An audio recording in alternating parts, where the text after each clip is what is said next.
Let's start off with just the window that just closed. Do you feel that you accomplished what you wanted in this window? Very much so. First, we went into the window with the intent to secure a target forward, someone who could play even more advanced of Michael, and admittedly, we hope to find someone with some size there.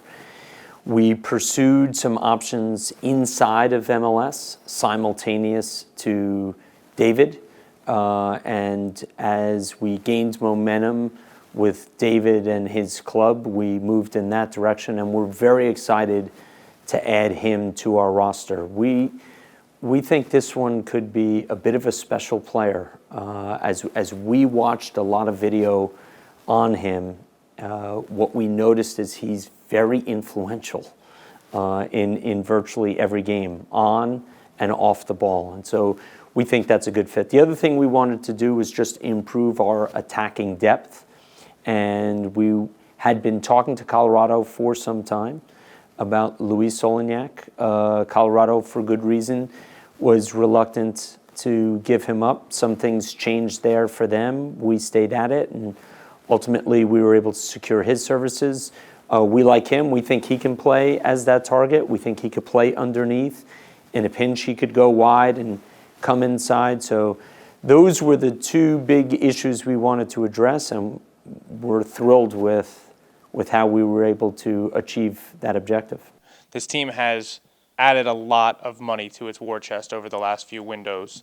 Is there a specific way you see that aiding in your plan? I know that some of the target allocation money, maybe most of the money that you have, is already used for the contracts of Michael Deleu and Johan Kapelov to buy their numbers down. Do you have enough to add another TAM player in the next window? Yeah, my view on allocation money is similar to the view of some general managers in baseball that I follow and I admire, where in virtually every trade they make, they get back a pitcher, because pitching is a scarce resource in baseball, and allocation money is the utility knife, the Batman utility belt in Major League Soccer. And we have set ourselves up well now that with the funds that we've accumulated, some of the funds that we've saved, that we will be in a position to try to secure a high-impact player using these allocation funds. And these are monies that do not go into the coffers of the club. These are monies that can only be used within Major League Soccer. They're used for acquisition. They're used for budget management. But right now, we feel good about our budget going forward as well. So as we look forward, our intention is to try to use this to acquire another player that will make a difference and a big impact on the field. You moved Kennedy Igboananike to DC United. Gilberto headed back to Brazil.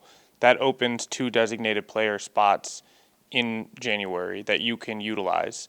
Do you see specific needs where you want to target positions in that window? And do you believe that this is a club that's going to try to fill both of those DP spots in January?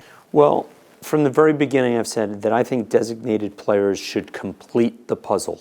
We'll use the rest of this year to see how far along the pieces of the current puzzle we have resemble the box top. And the box top for us is an MLS Cup winning side that can be kept together for some period of time. We have the wherewithal. We have ownership that's always put forth the resources to acquire designated players. We'll see what makes sense. I'm not one to just try to make a splashy announcement just to say that we have a DP or we have 3 DPs. They have to make sense in the context of the soccer that we're trying to play and the championship program that we're trying to build. But we will shop in those waters and see what may be able to come to fruition.